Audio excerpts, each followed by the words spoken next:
G'day movers, let's talk about locomotion and what I think is the fastest and most affordable way to learn this interesting way of movement training. If you're new to the idea of locomotion, it's basically moving around in really interesting ways. You may have seen people on the internet crawling and twisting and spinning in really interesting flowing sequences and combinations.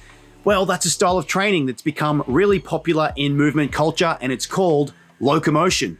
The moment I first saw locomotion, I knew I had to learn this stuff. The problem for me was I live in a regional area and I couldn't find a teacher even remotely close to where I live to teach me anything. So I started looking around for online teachers, but what I found was that locomotion was always just a smaller part of broader movement programming. So it was slow for me to acquire locomotion, and it was also quite expensive. Digging around on the internet, I was kind of surprised to find that there was a real lack of good online resources to learn locomotion. So over the years, I had to travel, I took seminars, workshops, and I did some online training and slowly acquired some locomotion. But the whole time I was thinking, I wish there was a good course on this. So I reached a point where I thought, well, if no one else is going to do it, I'm going to do it. So, drum roll. Boom! I have released and launched Locomotion Flow Series 1.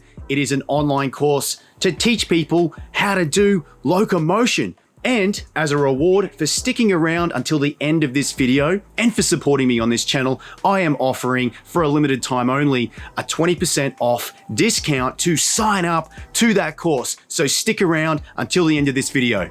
But now let's have a chat about the benefits of locomotion, the best method to learn locomotion, surfaces, footwear, prerequisites, and more. Let's do it.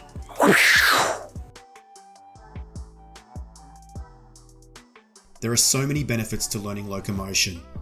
Strength gains in many different non-linear positions. Mobility gains, since it requires such a variety of positions and range of motion. Coordination, as you learn how to sequence your limbs to perform each skill. Cardio, once you start, you'll quickly find out just how great a workout it can be cardio-wise. Neurological gains, learning the various skills and positions is one thing, then learning how to combine them is another one, and it really challenges the brain. Injury prevention, having a relationship with the floor is important, especially as you get older. Being able to get down and up again off the floor is important, and in the West, this becomes lost on people as they age. Because locomotion encourages crawling or on all fours, it develops that strength required to help prevent breakages from falling. So as we age, and if we do fall and we put our arms out, we don't just break our arms. We've got some conditioning around being on the floor. Locomotion is largely scalable, which means it can be made to be easier or harder depending on your fitness levels. You also don't need any equipment, just a bit of space in your own body. The coolest thing about locomotion is it is really fun, and it stays fun. I think that's the case because of the variety. There's an infinite number of skills and sequences and combinations you can learn and create. You can put some music on, you can change your location. It's not like being stuck in these static movement patterns like doing curls at the gym. It's creative, you can always mix it up, you can create new flows. It is super fun. So what is the best way to learn locomotion?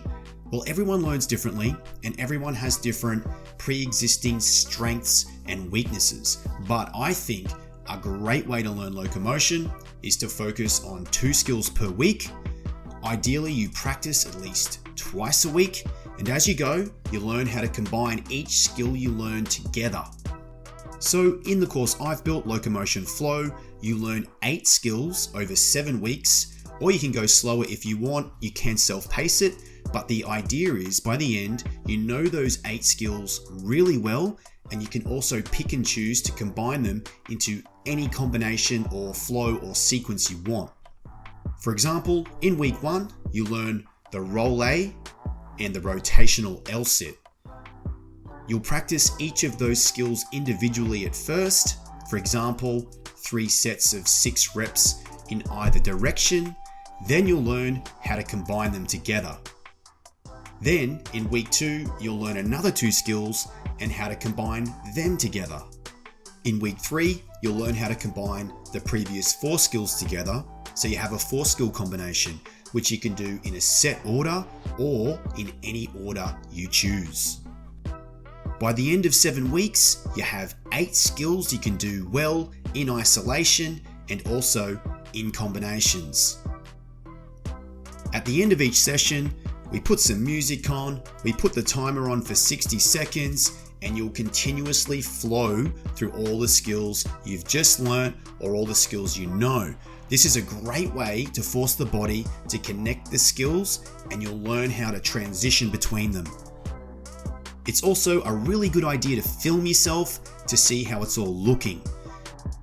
In my course, Locomotion Flow, we also have a community page where you can share your progress and get feedback, which also speeds up the learning process. The prerequisites for learning locomotion are being able to squat down and support your own weight in a low squat, and I would also suggest being able to perform a standard basic push-up. Most skills in locomotion are scalable, so they can be made easier or harder depending on your fitness levels. However, having a low squat and also a push-up will give you a great start. If you do have any pre-existing injuries, then of course, always speak to your medical professionals before starting any sort of training program. What surface should you train on? You can train on almost any surface you like. I practice on artificial grass, real grass, dirt, concrete, sand, pavers, tiles, timber, anything flat. Each surface offers its own unique feel. For example, sand is nice for sliding, grass is forgiving for falling, timber can be great for spinning, especially if you wear socks, concrete has a grippy feel. You can train bare feet on most surfaces, which is healthy for your feet, but if you do train on rougher surfaces like concrete, you'll need to consider shoes so you don't scrape your feet. You don't need any particular brand of footwear, but I find anything with a fairly flat, minimal design works well. Some popular examples of these are Fayus, Vivos, or Volleys.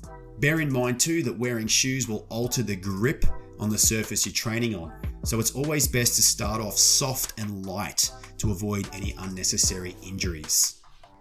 If you would like to sign up for my Locomotion Flow course, and I recommend you do, you can follow the link in the description below. To get 20% off, you can apply the coupon code AARON20, that's AARON20, but this is only for a limited time, guys, until the 4th of July 2021 as part of the launch special.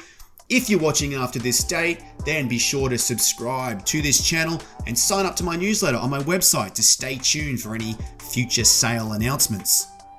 I hope you got some value out of this video. If you did, give it a thumbs up, and if you have any questions, drop me a comment below. Plenty more free content on its way on this channel, so subscribe, stay tuned, and I will see you in the next video.